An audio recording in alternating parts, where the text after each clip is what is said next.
Alright you guys, it's your boy Scotty and we're here for another review of the Real Housewives of Atlanta season 11 episode 16. What's going on y'all? You know we've been out. We've been without the Housewives for a good 2 weeks now. We finally got them back. I've been missing Candy, Nene, Cynthia, Marlo, Tanya, Shamari, Eva, and even Porsha. I've been missing everybody. I've been missing my weekly fix of the Housewives of Atlanta. So we're gonna get right on into this shit. And I don't know what the fuck I'm gonna do when the shit goes out, but I guess I got Love and Hip Hop Atlanta to fall back on while they gone. But anyway, we're gonna get on into it. We're gonna start off with the Dungeon Party auditions. Now, you know, as we all know, Candy started this whole Dungeon Party. You know, it's basically it was birthed through Phaedra and Porsha, basically. You know, it started out with as a dark ass lie that Phaedra and Porsha told about Candy having a sex dungeon and wanting to drug bitches and take them there. But now she's decided that, you know what, I'm gonna take this dungeon shit and make it into some motherfucking money and throw a little party, you know, a little sexy party.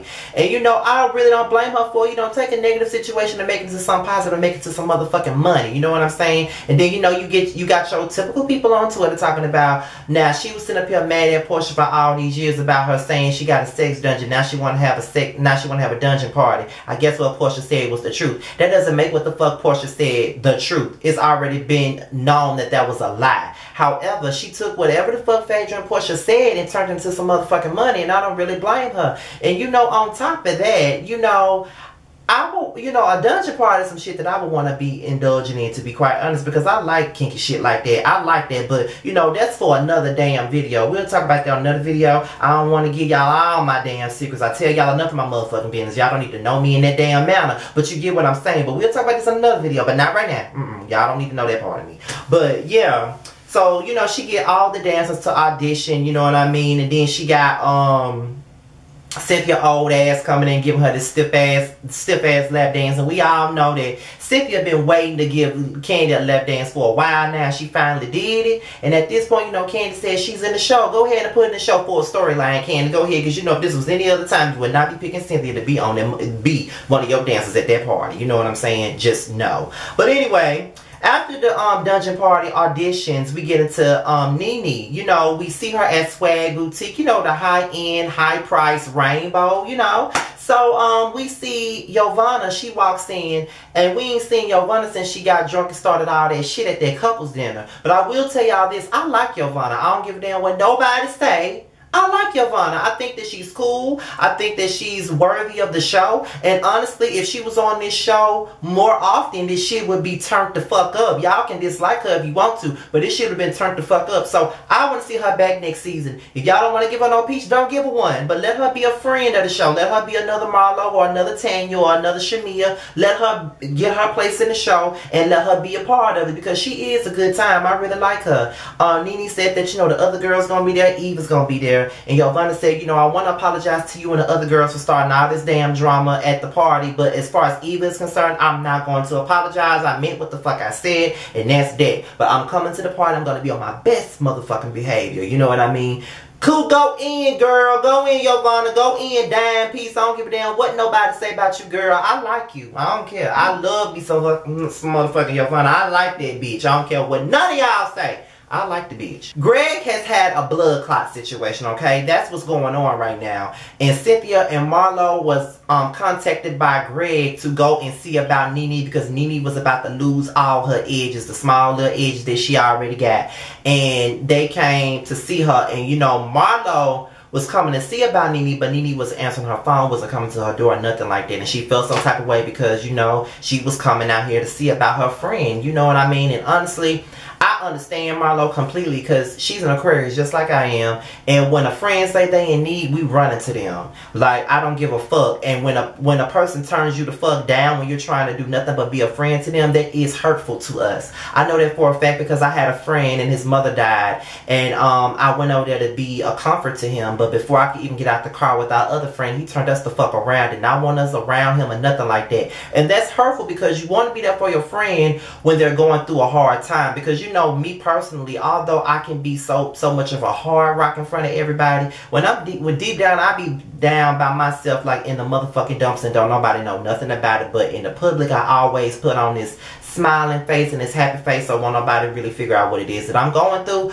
But I understand where Marlo coming from. But at the same time, Nene is going through a lot. You know, dealing with the cancer patient is not easy. You got to deal with their mood swings. You got to deal with this. You got to deal with that when you're only trying to be a constant reminder of support for them. And people got to understand that, you know. But sometimes Nene does come across as selfish. I've read her a couple of videos now for being a little bit selfish and thinking about herself. But I was talking to my cousin earlier today, and you know, he dealt with a guy that was dealing with cancer at one point in time, and you know that it was hard for him because he dealt with the same thing that Nene's dealing with Gregg. So they gave me a little perspective as to what a person deals with when they're having a mate that's going through something like cancer. So that's understandable. So all the girls come over. You know, Candy got her natural hair out, Tanya got hers out, Shamari got that natural do. Eva got hers out. You know, all the girls look good with their real hair. You know what I mean? And Nene informs the girls about Gregg's blood clot and how he's right now in the hospital dealing with it. And Eva was like, you know what, Nene got to be a strong type of bitch to have a party doing all of this stuff. Because if that was my husband and he had a blood clot, I would be at the damn hospital breaking the fuck down. That's what half of Twitter was saying when we was watching that episode. But that ain't none of my business. That's just mine. That's just Twitter's opinion, not mine. Okay? So next thing you know, Yana walks in and Eva already on guard. She already looking around, sipping her drink. She does not want to be bothered with Yana. You know, she don't want to be dealing with that bitch. You know, she was that bitch at Clark, Atlanta. She was that motherfucking bitch that shared the same damn best friend as this bitch right here. She don't feel like dealing with her. But you know, it is what it is. So next thing you know, Yana says that she is going to apologize to all of them for her behavior the last time that they seen her. But she just don't understand how Eva can sit up here and say that she don't know her. And Eva was like, I don't remember you. You're not somebody that I was around. I don't remember you. I wasn't in that damn BBC club, the Big Booty Chick Club. I was not in that club. I definitely wasn't in that club. Then you got a tattoo that say dime piece on them when you really dime penny. Oh, I definitely don't know who the fuck you are. I'm just like, you know what? I don't even like Eva. I don't like her at all. I think I dislike Eva a little bit more than I dislike Porsha. But at the end of the day, that shit was motherfucking funny. And to be honest, every bitch on this damn cast that I probably disliked was not disliked on this particular episode. Nobody really annoyed me on this episode. So that's a good thing. So I'm not on here coming across like I'm bitter and angry on this damn review, okay? Because nobody really got on my nerves. So Porsha comes in. She's a little bit late, but you know, she shows everybody her engagement ring and everybody's happy for her. We are all happy for Porsha, okay? Everybody happy for Porsha. Even my motherfucking ass is happy for Porsha. I don't have to like you to be happy for your ass. And we all saw Porsha's story. She was with Cordell. He treated her like shit. She lost a baby. He did her dirty. It was a very public divorce. And she had to go find herself. She went from, you know, she had to deal with a lot of men in order to get to where she is. And now that she's there, she's happy. And can't nobody take that from her. You know what I mean? Can't nobody take that from Porsha. You know, she's glowing. She's happy. And that's all that really matters at this point. Can't nobody take that from her. I can't take that from her, okay? So, kudos to Porsha and her little ring, baby. Kudos. So, Marlo walks in, and that's when all the drama started. And she looks good with her hair. I'm like, okay, I didn't realize Marlo had that much hair on her head, okay?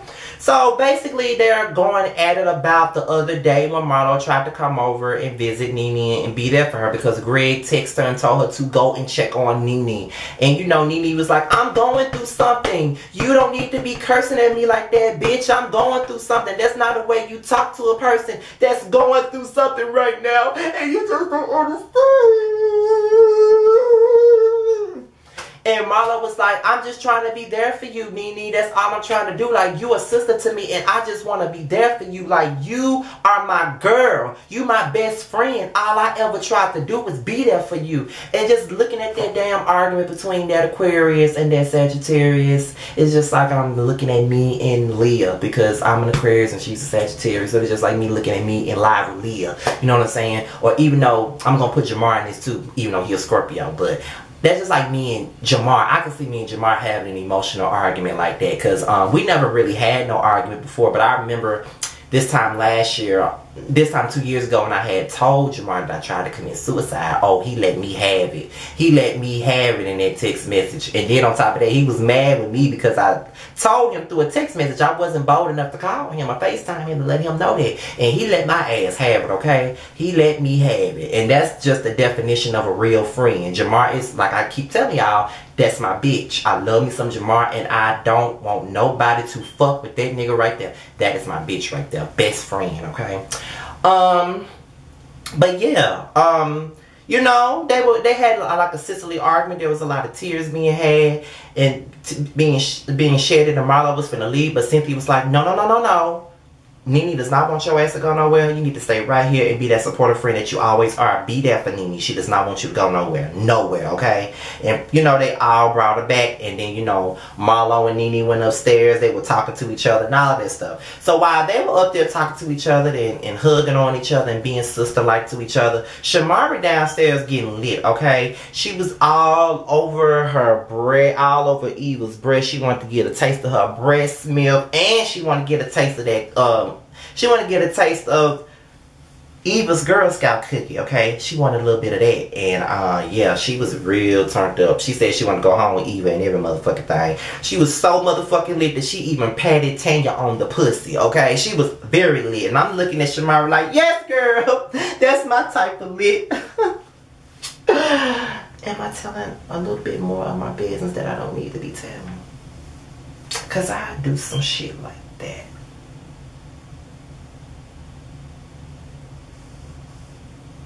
But then she started throwing up. She threw up all over Eva to the point where Eva was finna throw up on her own self. You know what I'm saying? So after all of that, Eva goes upstairs and she asks for something to wear because she cannot be in a dress full of throw up. Shamari just leaves. That's why she brought her two friends with her, because she needed one person to drive and one person to carry her out to the car. And that's why Nene did not have a problem with Shamari brought her friends with her. And then the next thing you know, Candy and Porsha come up there together.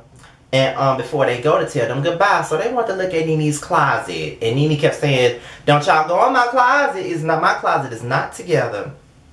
And Marlo was like, "Oh, just go ahead and go in the closet, Candy and Porsha." And when they went in the closet, you know, they was actually complimenting and saying how nice it was. But then when the cameraman came towards the closet, Nene started acting a damn fool, like straight up acting like a damn fool, like looking like a big ass moose running after Candy and Porsha because they went in her closet. Now, okay, I'm thinking that they were just playing as far as going to her closet. I didn't think that they were being malicious. And I think that Nene doesn't really understand. And I'm like, okay, I get it. If you tell somebody not to go in your closet in your damn house, then okay, that means you shouldn't go in the closet. But I just don't think that they meant anything by it, and I don't think that it was that damn deep for her to be going after him the way that she did. Nene just think that she's right in every capacity. She was right about her stance, but her whole reaction was a bit much. And I don't give a fuck what anybody say. Her reaction was way too much. Like, okay, if I told my friends not to go in my damn closet, I really wouldn't give a fuck about that, to be honest, because Candy and Porsha was really just going in there just to look at it. Like, they didn't want to go in there and embarrass her.